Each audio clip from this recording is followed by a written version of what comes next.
Oh, hello and good evening. I am sorry. I am just a little bit late today, but I I had some technical difficulties, but I am here now and I want to welcome you to Women Wealth Wednesday. I've got a hot topic for us today. I really do. When I was thinking about putting Women Wealth Wednesday together, by the way, welcome to Women Wealth Wednesday. If you are joining me for the first time, I'm excited to have you in my studio. And we have a really good topic today. So I am your host, Dr. Gladys David of She Invests Realty, and coach to She Rises Academy, which is the online real estate investing coach for women that launched earlier this year. And yes, I'm excited to be here. But this is a series that I host every Wednesday to empower, encourage, and allow women to really get into the mindset. And tonight we are digging in so deep.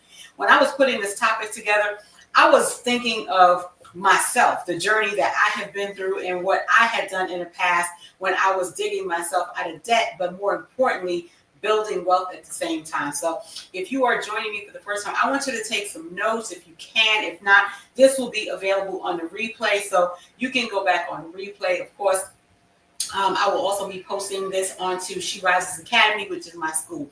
But let's get right into it. So every Wednesday we gather here, whether it's just me in studio or bringing a guest. We talk about money, mindset, and the power of women building wealth by intention. This is an intentional. Let me lower my phone because I don't want any distractions. Forgive me for that. All right. So, tonight is just one of those fun days. How about that? All right. So it's just a fun day. But let me lower my phone.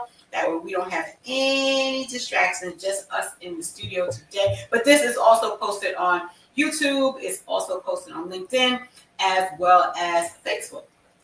All right, so today's conversation is all about mindset. Yes, ma'am. How do we think about money and how it shapes the way we build into it? I have some powerful slides I want to share with you that will help shape your mindset, because the mind is the first thing where we start to build wealth and we change some habits to come along with it. And in this conversation tonight, there are three things I want to cover, and I'm going to cover them. Feel free to chime in, unmute yourself if you want to talk. If not, it's okay. I got you covered because I've got some pre-existing questions that were submitted to me by students from the She Rises Academy, which I will always share with you at the end. But here we go. The consumer trap versus the investor mindset. That's the first thing I'm going to cover. The second thing I'm going to cover with you is identifying assets versus liability. And this list is going to shock you, really, because what you may think of that is an asset could be on the liability sheet, and I'm going to explain why I have defined it as a liability if not used properly. And the third thing I want to discuss with you is how to shift the daily habits into wealth habits. All right, so let's get right into it. So grab your journal, tag a friend, and next time invite a friend to She Invests Realty, She Rises Academy. Let's get into it. The consumer trap versus the investor mindset. Now, when we talk about that, you have to understand what a consumer trap is versus the mindset. From the time you were young, you were probably conditioned to do very well. You were taught something differently about money, especially women. We're not raised as our counterparts in the male department. They're raised differently. They're raised to be protectors and providers. Us, we are the nurturers. However, we're never really quite trained to understand exactly how to use money properly and appropriately. So we're taught that making money and then, we're to save our money. What are we saving for? A rainy day. Well, you know what? That's the old mindset. Our mindset needs to shift today for what we need to do. And then when we do come into money, what do? We buy clothes, we buy shoes, bigger house, and vacation. I'm talking about myself because that's what I did.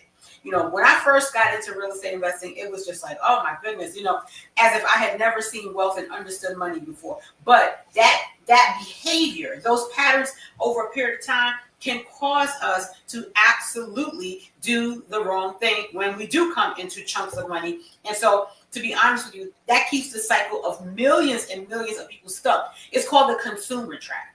Okay. And the consumer trap starts in college for those of us that went to college. Okay. And if not, somewhere along the line, either we got our first job and we started to acquire, earning an income. And so therefore we're encouraged, especially in college. I mean, there are always college recruiters there. There are always credit cards there. They encourage you to apply for credit cards. So when we start there, then that's where that pattern is disrupted. So with every dollar that we ever earn is spent before we had a chance to let it work for us. So instead of us working for the money and saving it and doing what we're supposed to do, investing it, it's working against us because now we're accumulating debt. So I want to talk about the investor mindset. So when it comes to the investor mindset, which is the mindset that I'm in now, and I'm in that space and been in that space for now 17 years, it's been a major shift in understanding as to where I was then versus to where I'm at now. And I'm hoping I'm helping somebody tonight because where I am now is a different mindset, right? An investor doesn't see money as something to use up. An investor sees money as a tool to create more with, right? So when we take what we have and we multiply it, it's biblical, to be honest with you. It is not something that it is not taught to us. If you take, the Bible, it's in the Bible. If you don't read the Bible, it's okay. But I'm telling you, it's just the basic living principles of life, how we use that money. So how we use money is a simple question. Will you make a purchase that's going to make you money, or are you going to make a purchase that's going to cost you money, right? So spending frivolously can cost us money. It really can. So that question alone can change your entire financial future. Think about the consumer liabilities. What kind of liabilities we're packing in by not investing properly. The things that lose value to us as opposed to things that gain value. An investor buys assets and things that create value. Okay, so I'm going to give you an example of what a consumer is versus what an investor is. I do have my presentation, but I want to be sure that I keep it open for when we start talking about it. So when we talk about what a consumer is, the consumer is the person that buys the newest iPhone and because it looks good, right? That's a consumer mindset. But an investor mindset buys the very same iPhone and either uses it to start a digital business or runs an Airbnb as a side hustle more efficiently. Now I'm going to pause right there because the investor using it as a side hustle sees the investment of buying a phone such as an iPhone as a major investment because any expenditures that he has is going to be a write-off for him. See, for the person that's the consumer, that iPhone is going to be a liability for them because they have a monthly bill and it's not generating them an income. See, and if the person that is the investor bought the Airbnb, then that phone is going to pay for itself anyway because he or she is making money over money and it's going to become an asset, not a liability. So that would end up on the asset side of your balance sheet versus your liability sheet. So that's just one very example of the separation of the mindset of where we're going tonight. And I used to be a consumer because I was the queen of Bloomingdale's. Okay, let me be honest. Let me talk to myself tonight. Tap on myself. Yes, I was the queen of Bloomingdale's because I lived in Manhattan. I worked in Manhattan. And I felt like, the world was my oyster. So why not? Why not? But see, here's the difference. The difference isn't the money. The difference is in my mindset. It shifted. It shifted a very long time ago. And in this space of being a coach to women in this space, I am helping them not only build wealth by learning how to do real estate investing, I'm teaching women how to build wealth alongside their partners as I am building wealth alongside my own partner. I'm also teaching them to build wealth alongside their current job. See, what I teach and train women how to do is something that I myself did. So I would never teach you something I'm unaware of because I worked for 28 years as an attorney and built myself up into the space of working my investment business as a side hustle side by side until it can replace that income. So whatever your job is, you can work it alongside your side hustle because the goal is to outpace it so that, in the climate that we're in now, in the climate that we're living through at this very moment, we're dealing with shutdowns across the U.S., right? So if you were in the space of being a federal employee, it's a possibility that you may or may not be getting a paycheck, right? So if you had your side hustle, then you may not be as worried. So that's what I train women to do. Whatever your station is in life, it's not about, oh, she did it because she was an attorney. We'll talk about comparison in a minute. It has nothing to do with that. I never trusted my corporate job to begin with. Just to be honest with you and being transparent, I never trusted it because being a part of the C-suite, you see everything that goes on. You know when the layoffs are happening. You know when the downside. You know exactly where they're shaving the fat from. So I made sure that when they started shaving the fat, that I was prepared for that and I wasn't caught off guard. So let's continue. All right. I don't want to digress, but I'm just giving it to you straight. All right. So as we start talking about the second question consistently and everything shifts, how you spend and how you save and how you plan and even who you spend time with, it really matters. So, one of my favorite coaches that I have worked with over the years, and I have read her book, of course. She says, always build yourself with your $1 million squad. And I didn't really understand what it meant to build a $1 million squad over a year. And I'm not talking financially, I'm talking about the people. So the people that you align yourself with is going to determine the latitude and how far you go. Here's a quote from Amy Poehler from her book that my coach wrote. She wrote, listen to this, I love this. Find a group of people who challenge and inspire you and spend a lot of time with them, and it will change your life. And that is so true, because you see, the people that I choose to hang around with are people that I can look up to and are people that can help me shift my mindset. And the same thing that I'm getting from them, I'm pouring into the women in the community. So, if that's something I've done for you, then, drop it in the chat. Let me know if that's something that I have done for you, because that's what I have been encouraging other women do, and I'm receiving the same thing. So being around like-minded people is going to change you. Conversely, if you are on the other side, right, you are getting something different if you are around spendaholics. Like, I was always around people that shop until they drop, and that's what I got. We were making money, living check to check to check. So that mindset definitely is not something that I wanted to be on that trajectory, because I was going downward quick. It was hurting me. And that's something that maybe you're thinking about for yourself. So here's the other trap, the comparison culture. When we live in a world that glorifies consumption, social media will make you feel less than, like you're behind, you're not driving the latest car, and you're not wearing the designer labels, and you're not booking luxury trips. But real wealth builders understand this. Let me tell you, quiet money builds louder wealth. I'm going to say that again. Quiet money builds louder wealth. It's not about what you are wearing, what you were driving, and how it is. If you have the extras, yes, great.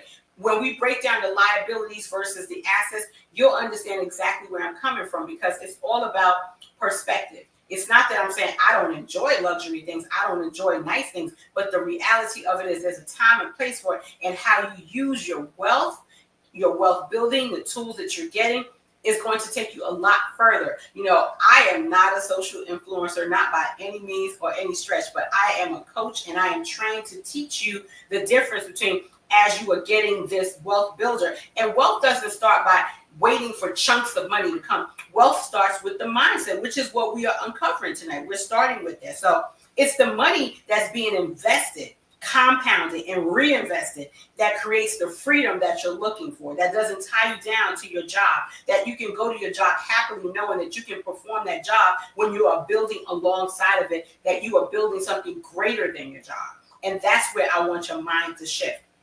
The investor mindset is about the long-term gain. It's not the short-term gratification. The shopping, that's what I got over with. But then once that's over with, those things that I purchased are depreciating in value. They were not appreciating in value anyway. So it was really short-term gratification that I was receiving. So listen to this. I want you to pause and ask yourself these questions. I'm going to give you two questions that you want. Am I spending to look wealthy, or am I spending to become wealthy? Yeah, I really spent some time pondering these thoughts. I really did. Am I chasing comfort? Am I building freedom? And over the period of years, I have come to answer that for myself. At first, I was thinking I was being wealthy by the way I looked, the cars I drive, and the things I did. But in reality, it was a facade. So the facade didn't pay off. So I had to change my mindset in order for me to figure out. So drop it in the chat if you are a consumer or an investor. And there's no judgments. It's just about understanding where you are, where you want to go, and what station in life you want to be in futuristically. When we think about futuristically, I'm not saying some 2-3 years from now. We are talking about even the remainder of 2025. We are in the last quarter of the year. And as of today, which is October, I mean, we'll be down to less than 2.5 months. So this is the perfect time to start setting your goals and setting your intentions and say, what am I going to get accomplished by the end of this quarter? And what am I going to plan for the first quarter of 2026? A new year, a new paradigm, a new shift. When we're talking about new shifts in paradigm and what you're planning on doing in 26, it doesn't wait till 26 to get here. And I'm not talking about putting together those vision plans. Those are great to have. You need to have it visually. Habakkuk 2:2 says if it's not written, it doesn't exist. I get that. However, I'm talking about the actions that you are going to take, right? What steps are you going to take forward to make that shift and that change? All right. So I just laid the whole foundation for where we are going. Okay. This talk is about where we are going. So the second part I said, if you were taking notes, is I want you to identify awareness of what an asset is and what a liability is. And because I took the time today to really, really pour into you, I actually have a PowerPoint. And this is where it's going to get a little hairy for some, a little controversial for others. But let me be very clear with you. When we are talking about understanding assets and liabilities, let me tell you, this is all the more fun. Listen to this. So when you look at this chart that I put together, look at this.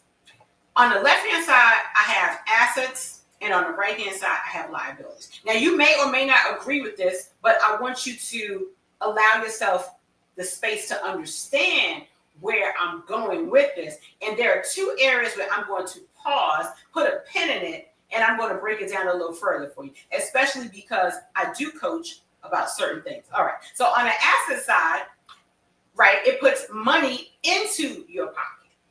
And on the liability side, it takes money out of your pocket. So I have a couple of bullets, right? So here's some of my favorites that I put in: rental properties, dividends, payouts, and stocks, and ETFs. I'm going to put a pin on ETFs because I will break that down in a little bit. If you're not a stock head, you don't have to be. I just want to break it down to you because we are talking about building assets. When I talk about building wealth, although my vehicle is real estate, and that's where the biggest bulk is for me. However, there are other vehicles that I have learned about along the way that actually diversifies my portfolio. So let me share with you. Your business, your side hustle. So if you are in real estate, if you are learning real estate investing, whatever your side hustle, if you're doing hair on the side, whatever that is, that's putting assets, that's putting money into your pocket. And you may not think of this, but I did. I said, getting a skill, getting a certification, getting additional education, that increases your earning potential. So take, for example, you might be working in a job that, is for now, but you're going to school, or maybe you are going to get a license to do real estate, or maybe you are getting a license to do hair, maybe you're doing other things. So that's going to change your perspective, because not only are you currently working that job that you have, but it's also, you have future endeavors for entrepreneurialism, possibly, or adding additional income. So that's why I said that's an asset. I have quite a few certifications under my belt that has been able to change the landscape of my earning potential in the days of being in corporate versus where I'm at without those skill sets. So it's definitely an asset. The other thing is investments, right? So investments could be interest or royalties, right? And you're saying, wait a minute, where am I going to get royalties from? A lot of different ways you have royalties and don't even know it. But generating interest is also putting your money into a high interest compounding account, which takes me to several other points here. So, for example, using a credit union versus a bank, credit unions offer certain benefits that may not come through your standard bank, and they offer high yield savings accounts. So that will earn you additional money. So you can put that into a regular savings, or you can put a high yield savings. That's an asset. Okay. Having the savings on the side and having emergency funds also clearly is one way to have an asset, because again, I talked about when we are in the stage of living that we are now in the US, where federal shutdowns are happening, having an emergency fund or having some savings will be extremely beneficial to you, especially where you're not constantly stressed out about whether or not you're getting a paycheck or not. Okay, so that's an asset. Intellectual property. Now that's an area of my lane. But you too might have aspirations to develop IP as well. So books, online courses, and patents, all this here, this is my intellectual property, and it's definitely an asset to me because it is a wealth generating tool for me because of the instruments that it yields and what I have done to prepare myself to be able to bring you this information. And of course, cash flows from your side hustles and your passive income stream. Your passive income stream takes you back to your rental income. All of this are assets. Now let's talk about the other side. Nobody wants to talk about the other side, but I do. Okay, I think it's bold enough for me to say I do want to talk about it. Personal residential mortgage. Okay, I'll put a pin on that because there are two things I said I was going to put a pin on: an ETF and personal residential mortgage. And notice in parentheses I said if not generating an income. And well, how is my house going to generate me an income? I'll break it down and make it simple. I'm going to make it plain because that's what I do best. Make it simple and make it plain. So bear witness to what I'm going to share with you. Hold on. Credit card. Now, there's no argument that that's a liability unless you have business credit and you are using it to generate that side hustle. Okay, we'll talk about that. That's all the She Invests Realty is all about. It's all about building wealth, and it's all about using the things that are liabilities and putting them onto the other side of the balance sheet. But for right now, if it's just personal credit, then that's just a liability. Car loans. Okay, we all know that the minute you drive off of the lot of the car dealership, it depreciates value. Cars in general depreciate in value over a period of time. I understand, but that's the reality of what it is. Okay, you don't have to renew a lease. You don't have to go and buy a new one every 3 years like I did because I was keeping up with the Gladyses. But that's the truth. I did not, I didn't take my own advice. I was clearly living on the other side of insanity, where I had to get a car brand new every 3 years. Didn't make sense. No one had it depreciated. I had good enough sense to know this, but I did it anyway.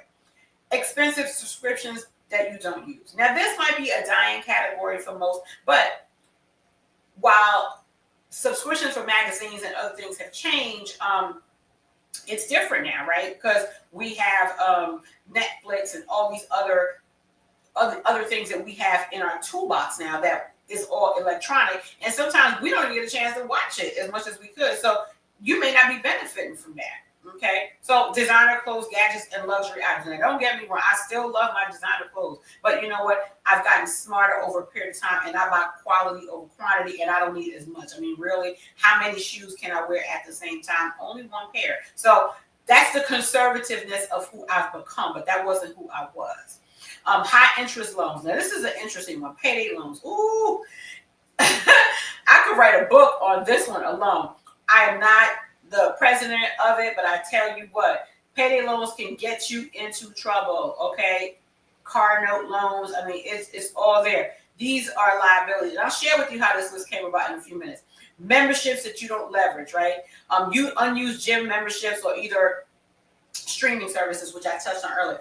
This list is compiled because in my program, I meet with so many women, through putting them through the coaching program initially. And there were so many that could have benefited from what I had to offer. So many that could have benefited from being a part of my program, but could not join my program at this time because of what's on the liability side, this side. Okay. And it's not an exhaustive program. In fact, I'm going to shout out to a former student of mine who is on here, and I see she popped into the studio. But, there's a difference. There is a difference. And this list came about because when I interview women to be a part of She Invests Real Estate and to be a part of She Rises Academy, they didn't qualify, y'all. They did not qualify, not because they didn't have jobs, but they couldn't even invest in themselves. That's the part. So this list was compiled over a period of time. And so that's why I was able to come up with this list. Now, I did say I would put a pin into two things, and the first one is the ETFs. I wanted to break down the ETF for you. And ETF is It stands for Exchange Trade Fund. Exchange Trade Fund is the lingo in the stock world. Okay, but it's not you going out to invest and buying stock. It is actually you purchasing along the way. And I even broke it down here. I said it's a type of investment fund that you can buy and sell on stock exchange, just like regular stocks. Think of it as a basket of assets like stocks, bonds, and commodities that's bundled together and traded as a single security. And so to give you a visual of what this can be, there's over 500 ETFs on Standard & Poor's. Now, this is investment talk. This is investment talk. However, I'm not asking you to become an investor overnight, but I want to give you an example of how you can start with small changes and how we can get to those small changes over a period of time. So when you think of stocks, many people are not as educated, and neither was I. I happen to have a life partner who is someone that has taught me along the way of what exchange trade funds is, because he himself is a trader, but that's not where I got this from. He doesn't know that I have a few knowledge things in my back pocket that I'm learning as well too. But when I say that, type of ETFs are stocks that trade on the index or the sector, bonds, commodities, and also thematic ETFs. So these are all things that you can use. And examples of ETF are exactly this, So here's, you got Apple, you got Microsoft, and you got Google. These are all stocks that you can actually buy and you can hold on to it without having to buy so many different shares of it. So we can get into ETFs. Tell me what you think of that. If that's something you want to do, then I will definitely bring someone in that will break it down more for you. But this is small increments of money that you can actually build out over a period of time instead of using your ends frivolously. Okay, so we are identifying assets versus liabilities. Okay, so earlier I also shared with you I was going to put a pin in something else for you, and it was your personal mortgage. And the reason why I broke this down is, and I give you two very good examples. So when is it a liability versus when is it an actual asset? So it's a liability if it takes money out your pocket. I said that already. However, the ongoing expense of you paying your mortgage and paying your property taxes, interest and maintenance and utilities, and that property not generating any cash flow for you. Now, what do you mean, Gladys? I live in there. Yes, I understand. So I'll give you an example of that, right? So if you, for example, have a property that you have purchased at $400,000 and you pay the mortgage, that includes your principal, interest, taxes, at $2,500 on a house that doesn't generate income. So why do I say it doesn't generate income? Because it's a monthly drain. If it's not appreciating in value, that would be something that is draining you because it's just there, not appreciating value. Now, luckily, due to the pandemic in the state of New Jersey and quite a few places elsewhere too, this may not be the case, but there are places where people are overextended. Hence, this, let me put on my real estate hat for you for a minute. Something called short sale. Okay, I have a property that is on the market that is short sale because it no longer is an asset to me. Okay, because the value of the property is not as much as what it is. So the debt exceeds the value and the equity is negative. So it's undervalued. So that's not an asset. So when something is not an asset, you get rid of it, including yours truly. When, as an investor, if it's not producing what it should, then I get rid of it. And so I sell it. I put it on the market and I sell it, and it's called a short sale. That is a class for another day. I wanted to put on my residential real estate hat to let you know that as an investor, I always have an exit strategy for something that's not working. So I teach that to women because it's important for them to understand that just because you get into investing doesn't mean you're not going to have a risk. When you get into investing, you're going to mitigate the risk. And by mitigating the risk, that's minimizing all the things that you may come out of, but then also having an exit strategy where it doesn't hurt you at all financially. You're welcome. So I just wanted to share that little tidbit with you. However, let's talk about when an asset that you personally own is not a liability. Okay, so here's an example here. So we said that asset is something that puts money into your pocket. So here it is. You buy a home at $300,000, and over 10 years it grows. The value has appreciated, as we see in New Jersey. By the way, it's not taking 10 years for properties to appreciate in value in New Jersey. I'll give you an example. In 2019, South Jersey was going through a major shift, just the economical downshift of the cycles of real estate. It has ebbs, webs, and flows. It goes up, it goes down. It has consistently changed. So here's the deal. When properties were at a low point, that's usually called a buyer's market. There's a lot of homes on the market, and that's allowing people to be able to just buy. So if you came into the market at 2019, you could have gotten yourself a low-hanging fruit. But literally 5.5, almost 6 years later, in the state of New Jersey, values of property are seeing this level of appreciation. I just said 10 years because I'm speaking nationally, and I don't want people to say, well, it doesn't happen like this in my town. True, it doesn't happen like this in your town, but I have to say that over a period of time, properties increase in value. And a property that will increase in value to $450,000, now you still have that same mortgage at $300,000, but now your balance has decreased over a period of time, and it is showing you a balance of $200,000 because you have equity. So the 450 minus the 200,000 is 250,000. Now your financial asset that you have could leverage it for loans, investment, cash it for sale, or you can take out a home equity line of credit. That's the difference when a property is an asset. If your property is not an asset to you, then guess what? That property is a liability, as in my first. That is why I gave you the example and say, hey, that's the difference between something being an asset, being something versus a liability. So here's a rule of thumb, okay? A personal resident is only an asset if it contributes to your net worth or generates income. Otherwise, it's mostly a liability. So my advice to you is make sure that when you do have a residential home, because I teach women that their first investment should be their own home, right?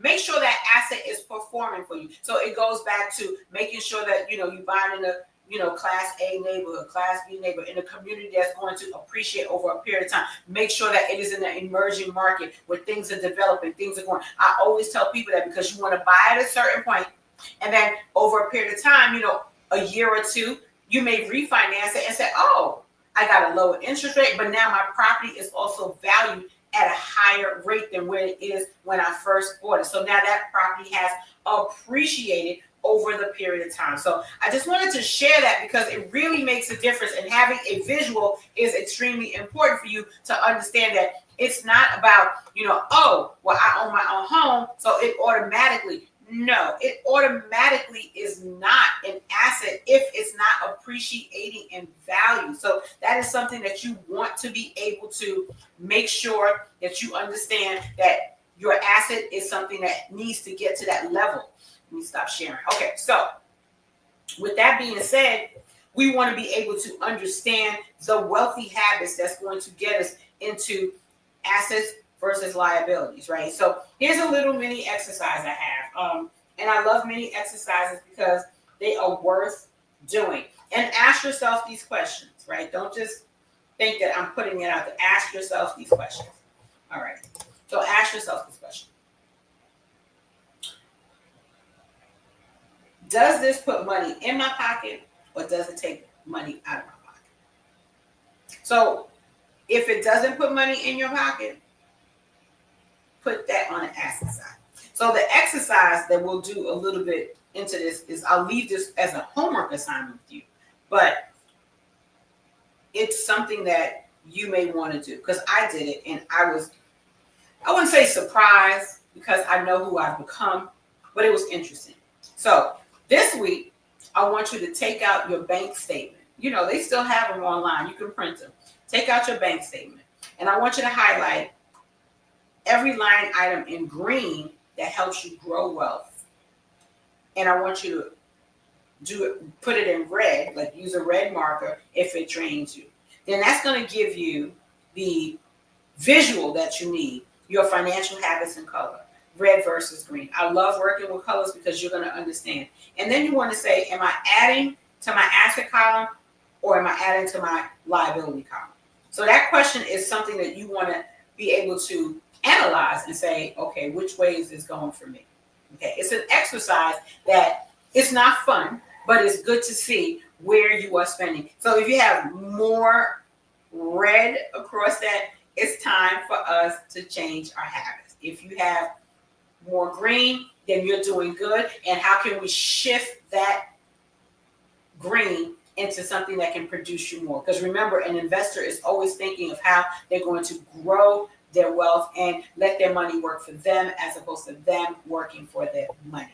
Okay, having multiple streams of income is very important in the climate that we're living in. All right, the third thing I said I was going to share with you tonight is I want you to shift your daily habits and your wealth habits. Okay, so wealth isn't just about investments, it's about the choices and the small choices in every steps that we take throughout every day.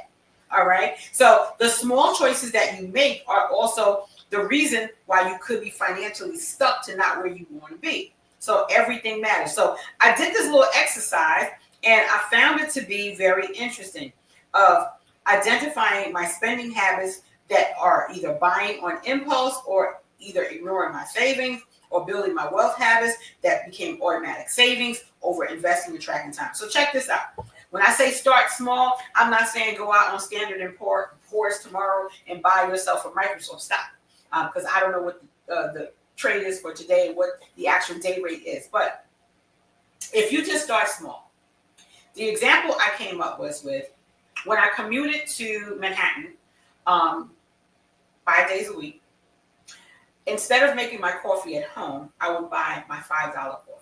So you know that a $5 coffee over a 30-day period, including weekends, I was too lazy to even make it on the weekends. So you take that $5, compound it over 30 days, that's $150. Okay, 5 times 30, that's $150. You can save that over a 2 or 3 month period, and that will allow you to buy your first stock. You're welcome. Seriously, because a stock can cost anywhere between $400 to $500. And you're saying, well, I can't build wealth. But yes, you can, because that same stock, when the value goes up, is you might have bought it at $450, but each day the value goes up and up and up. So at the end of the day, in a 30-day period, that same stock can actually appreciate 15-20% even at a minimum over a period of time. So that's just one stock you might have bought with your habits being changed with the coffee example. Okay, so small habits over a period of time compound. So that compound time will allow you to buy more and more stocks. So over a year, if we were to save that, that's over. See, my math is off today. It's off today, but it's $3,600. How many stocks could you buy at $500? Right? You can buy 7 shares. That's wealth building on a slick tip. We haven't even touched on getting into real estate. We're talking about little changes that you're going to make that's going to allow you to grow wealth over a period of time. I think that's dope. I mean, you should too. I mean, I love it. I do. So while real estate is my vehicle, I have found other creative ways to create income that will work for me without me working for it. So I think a couple of weeks ago, I might have talked about active income versus passive income. Your goal is to work your way out of your 9 to 5 by creating more passive income than active income. Because as long as it's active, it requires your intervention. So by that, if you stop working, you have no income, right? So if it's passive, it will continue to grow for you. Just like stock, just like rentals, right? And, we can talk about the pros and the cons of rentals, but that will take the context as to our shifting our mindset today. I think I did a whole section on rentals and things like that, but I'd be happy to do another class on that if that's necessary. But, if you do rentals right, rentals does not have to be stressful for you. It can actually work for you. And that'll be another class for another time. It won't be today. But again, we're talking about the mind shift, right? Just those little changes on what we can do. So if you're thinking like an investor, Every dollar should be working for you. You shouldn't be working for every dollar. Okay, that's the consumer in you. Every dollar has a job, spending versus investing. Every dollar has a job. And then we're going to delay the gratifications, right? Wealth grows with you is prioritize your long term over your short term growth. It's not instant gratification. I'm not saying we're going to live miserly. I'm not saying we're never going to shop. I'm not saying we're never going to enjoy the fine things and all these luxuries, but we're also going to do it wisely. So when you have passive income, you can live on your dividends. So, why not, take some of your passive dividends and then treat yourself to something like that, right? So that's how I like to live now, off of my dividends as opposed to my active income. My active income is real estate, but not the real estate investing, but the real estate residential sales. So, and again, if I stop selling, then that income disappears. So that's active income. It's not passive income like my investments are. All right. So just wanted to break that down and make it clean, make it clear, make it plain, and make it simple. All right. So I want you to get an accountability partner. It can be a friend, your cousin, your friend, I don't care who it is, but in your accountability, make sure that you are creating healthy habits together. And I want you to stick to it. And I want you to get together and have accountability parties. And we're going to talk about tracking our progress weekly. What habits are you changing? What habits do you think you need to get rid of? Or what habits are good that your partner may not know about? So therefore, we can share those tools and tips with that individual. There's a lot of apps out here that can help you track where you are in your spending versus your saving. I like Mint, M-I-N-T. There's YNAB, and there's also Personal Capital. These are all trackers. And because I use a credit union, I'm able to see where my assets and my liabilities are. It's very interesting because it takes my accounts and is able to draw that circle and do the pie chart. And it's able to drop it into Mint, and I can see where my expenditures are. And I think overall I've been doing pretty good this year, but there's been a year ago where I can share with you, it was all red. It was not really, I was just, I had what I call retail therapy, and am I the only one that does that? But there are moments I had my retail therapy, and somehow therapeutically it didn't really help. It was a liability for me. So do that. Also, any micro investing platforms, start listening to podcasts that are going to enrich your mind. Those are very interesting. I like going to Clubhouse. If anyone listens to Clubhouse, they have a lot of different opportunities out there just to listen in. And just listen to financial podcasts allows you to open up your mindset and be able to, project what you think your future will look like versus where you were. We are talking about the end of the 2025 to going into 2026. So where do you want to be? Do you want to sit on the asset side, or do you want to continue to sit on the liability side like I did? So there's some changes that we can do. And then, of course, if you have your visual reminders that either a visual board, goal tracker, these are all good. So I want to share with you that this is the beginning of a journey and beginning of a habit change when you shift your mind. When you shift your mind, you want to remember that wealth isn't about how much you earn. It's about how you think. Your mindset is where it begins, and then you're able to shift your mindset to join your actions, and your actions prove out to be what your reality is. So when you start seeing every dollar as a potential, then you're going to be able to let it work for you as opposed to you working for it. All right. I have a call to action for you that you are to make yourself a promise that you are going to do this and that you are going to look forward to changing these habits that we have, and then make sure that if something comes along, that you are prepared, be it a layoff, be it the economy shifts or anything that happens. I want you to be prepared to have that ready mode, ready, set, go, and not the panic mode. I want you to make yourself that promise. And I'll probably drop it in the chat here, but in the community that I serve in She Invest Realty, it's a group. It's a free community, there's a paid community. So those that are in the course are in the paid community, but in the free community, I give a lot of valuable tools, a lot of valuable information that I share with people, and we can chat and talk about the things that we do. I will drop the link here as well. She Invests and She Rises Academy. But more importantly, I invite you to wealth habit of the week, and then go onto the group and share your experience and what is your habit that you're changing. I shared my own $5 a day example, how I was able to convert that over a period of time and get into stock while still having a job and building my business alongside. Because somehow having an income gives you options so that you're able to diversify where you're at. Without that income, it actually minimizes what you can and cannot do. So while you still have an income, if you are just taking that $5 a day and replacing it to pay a debt like I did.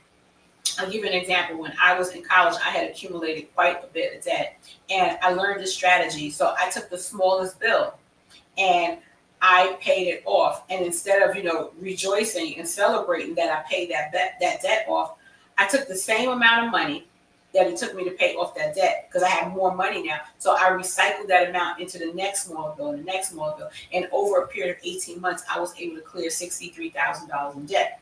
Now, that back then, that seemed like it was a lot of money for a college student. I say, yes, it was. That's how serious I was about, changing my mindset, because as fly as I was, I tell you what, there's nothing fun in being part of Broke University, because I lived in Manhattan, played in Manhattan, lived Manhattan. So I'm sharing my experience with you because that's how I was able to shift away and get away from that debt. So for sure, make sure that you are understanding the difference of where you're at, what you want to do. It's not hard to get yourself from the place you are now to where you want to be, even by the end of Q1, if we just have those small, very small mind shifts. It's important for us to have those small mind shifts, because then you'll understand why you were where you were. And then you will see the difference in how you have grown so much from the little shift that you have done. I think $3,500, I said, is what that $5 a day can do for you. That $3,500 really can be a game changer. If you wanted to pay off your car note, if you wanted to pay towards your student loan, hell, even, paying towards your mortgage to make that mortgage go from being a liability to being an asset, an extra one mortgage payment a year can take down 5 years off of your mortgage. That's a class I think I want to teach, because when I did that, I didn't realize just that one extra payment can change that. Because, most of us have a 30-year mortgage, right? Which I no longer believe in. I believe in having shorter mortgage. 10, 15 years is like max for me, because I'm a bit of a nomad. I like to move around a lot. So I don't believe in 30-year mortgages. But the first time I had a 30-year mortgage, I actually realized that one extra payment per year can bring down that mortgage. I mean, that's significant. Have you ever taken a look at your mortgage payment? Like, go into your mortgage payment like I did. This was a fun exercise for me. Go in and take a look at what my payment is. What percentage was going towards the principal? What percentage is going towards the interest? What percentage is going to taxes and insurance? If you saw what they give you is, it's not the projectile, it's actually the amortization. If you see what that 30-year the first 10 years of your mortgage is all going towards interest. Seriously. Let me take a sip. It's all interest. That was a wake-up call. Like, what? So when you think you own that home, no ma'am, no ma'am, no ma'am. You do not own the home. It is between you and that bank. That's why foreclosure for most of us can happen. The first payment that you miss, the second payment, by the time you miss that second payment, here comes Liz Pendis. Who is she? It's a legal term when you miss your first two mortgage payments. You're in pre-foreclosure. They're quick to pre-foreclose on you, but yet you've been paying this mortgage for over 10 years and you still don't own the property. That's a course I will teach. But anyway, I digress. But it just hit me, because that one extra payment makes that much of a difference. All right. So there were some questions that were submitted earlier today to me that I felt, instead of instead of just kind of reading it out to you and give you the answer, I did it in a chart because I have the questions here in front of me. So, but I'll show you the chart as well. So one of the questions was, I just got a $2,000 bonus. Should I splurge on a vacation or invest? Okay, so it all depends on what your goal is, right? The old me would be like, let's go shopping. No, it all depends on what it is. So you can do both.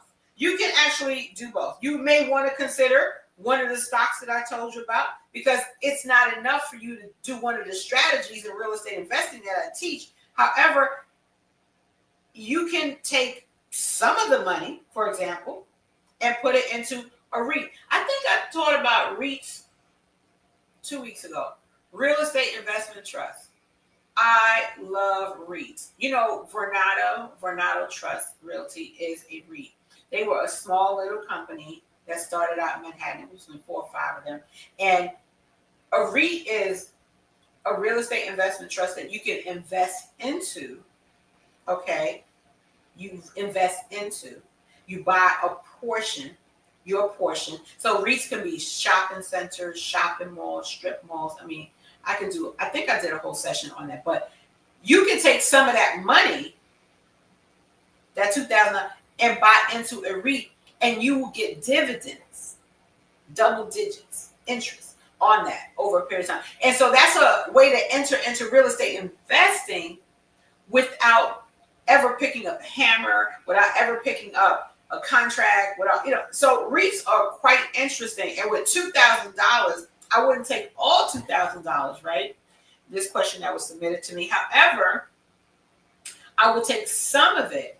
If I'm not going to buy 1 or 2 stocks with it, at least I would buy into a REIT, because that does allow you to go into small increments and put it to the side. And once you put it there, forget about it. It just continues to grow, and you will receive statements monthly, quarterly, and you get dividends at the end of the year. So, I mean, it's a beautiful thing. It's a beautiful thing. And then I would say, spend a little for yourself, right? Take a little bit of it for yourself. Now you can go do a little shopping or go treat yourself to some self-care over a period of time. But that's what I would do. The next question I got is, I've been offered the latest smartphone. Here we go. But I don't really need it. Should I buy it or put the money into stocks? Well, you know what I'm going to say, but here's the thing. These telephone companies are so brilliant in what they do. Even I see it in my own monthly bill. I have so many credits that I've earned, and I qualify to upgrade. I qualify for new. That's a debt mentality, because just when my phone is about to be paid up, I've earned all these credits. Lucky me. And now I go out and I replace the phone, because the phone isn't broken. The phone is still working, but it's just because you got it. So I said that's a want, and that's not a necessity. It really is. It's impulsive too. Investing, of course, is the smarter choice. I mean, but that money could compound over a period of time that you are buying a new phone, as opposed to you getting, that phone and 18 months later, you've earned enough credits. Why isn't these credits covering enough so that you can not pay for it? How about that part? There's always taxes. There's always insurance. There's always something. And then it breaks. It's not even 100% covered. Ask me how I know. You still got to pay some type of small fee for that. So it's not quite an asset. I only have 5 questions tonight. And since I was late coming on, I'm going to answer these questions. Here's a third one. I'm thinking about redecorating my apartment. Should I invest in furniture or just put the cash in my retirement account? Well, it depends. I mean, personal comfort is important. It really is. I think your personal comfort is a good thing. If that's what you really want to make you happy and bring your interior space to be a place where you want to enjoy, I say go for it. Furniture may improve your daily lifestyle. It may improve your mood. It may improve life, but I wouldn't spend all of it. You want to split. Always think about, how you can diversify the money that you're spending. Not everything goes into one thing. You spend some, you save some. Okay. Now it may not be enough. I didn't tell me how much you were thinking about it, but it may be enough to go towards that savings in case for rainy days, as they say in the beginning that I talked about. There's always some rain happening on us women. The fourth question, I want to buy a car now instead of keeping my old one. Is this spending or investing? Well, most cars, as you know from what I shared with you, are liabilities. Except, I'll give you an example where it's an asset. They're liabilities, unless they're collectible cars or unless they are you're being utilized as an asset. So I'll give you an example. I love Bentley. Okay, I love Bentley and I love Maserati. I don't have it at this time because I'm not driving it. However, I love it, but it's in my future. But here's the reality of it. Owning a luxury car could very well be an asset if the times that you're not using it, it's generating income for you. That's something that makes sense. So you have a Maserati, you have a Bentley, even a Rolls Royce. You know, you can turn that car into an asset on those times that you're not driving it. You can loan it out for proms when it's prom season. You can loan it out for weddings. People always get married. You can loan it out for people that, remember, those people on social media that's trying to make it look like they're balling. Maybe you can rent it out by the hour, by the day, by the weekend. As long the insurance on that's a business hustle, y'all. So yes, you want to be able to use that car. So all the rentals and all the fees that you're charging for it, let that car pay for itself. So my answer to you is yes, sis. If you buy a regular car, it's a liability. But if you buy a value car, a luxury car, it's an investment because now that car is making you money. And if you're out of a job, why not just, rent that car out all the time? That's just a nugget that I'm dropping on you. I mean, it's not a thought for me, but I'm just saying, when my Bentley is in my driveway, it's not going to just sit there being pretty. It's going to be utilized for other purposes. So you're welcome if you're not thinking like I am. So you're welcome. And let's see. Oh, the last question. I just received a gift card.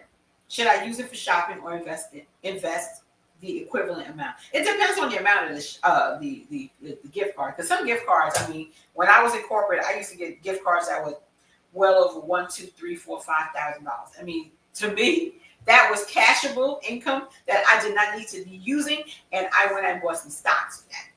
I'm just keeping it 100 when I got smarter. So it could be, it could be useful if you want to spend it. But if it's just strictly a retail store, then of course, by all means, use it. But I presume that this is, something of value, maybe needed markets. But even then, it's consider it to be free money. It's extra cash. So I created a visual for this so you can see what I'm talking about. When you have a quick decision checklist, you'll be able to understand the difference of, is this an asset? Is this something I spend? Is this something I invest on? So I just wanted to make it very interactive. So, oops, here it is. I wanted to share this with you so you can see. This is what these decisions look like. The bonus, the phone, the apartment redecoration, buying a new car, the gift card. So it was fun for me to create this because when I was creating it, I was thinking about myself, especially when it came down to buying a new car, because that clearly is something that you can benefit from. You can really, really benefit from a new car if you use it wisely. But if you're just using it just to be using it, then I would strongly suggest that, stick to the old one, let it appreciate in value over a period of time, and then, we can talk about some of the luxuries. But tonight has been something that was a fun topic for me. So I want to recap for you so that way you know exactly what we covered in this session this evening of Women Wealth Wednesday. It was a little bit of a different topic for us tonight, but I'm going to tell you, it was an interesting topic because the mind shift. You have to think like an investor, but not be a spender. That's a mind shift. And when you are in the investment space as I am, I'll stop sharing, as I am, it's something to consider that every dollar that you have matters. Every opportunity that you have to diversify your portfolio outside of real estate or even within real estate, you should take that opportunity. And tonight I gave you some really good nuggets on, how to diversify your portfolio, even if it's not any of the traditional methods that I teach, in the space of real estate investing. I shared with you that being a part of a REIT, a real estate investment trust, that's a low entry point that allows you to be able to invest. If you are going to have a luxury car, why not let that luxury car pay for itself and create a side hustle out of it? If you are going to have the latest telephone, then why not create either a digital platform, or if you have enough money for an investment, why not use it for an Airbnb so you can track how things are working out for you? So these are just some of my tricks, some of my tips, and some of my tidbits.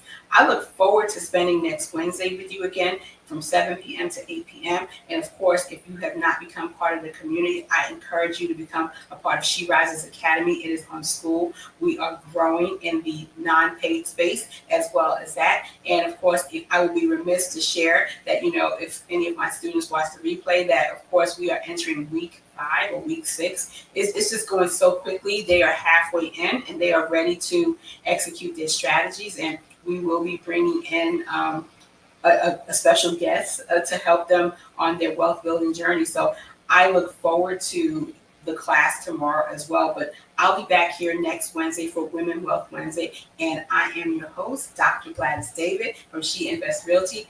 Thank you for joining me. I look forward to talking to you next week. Good night.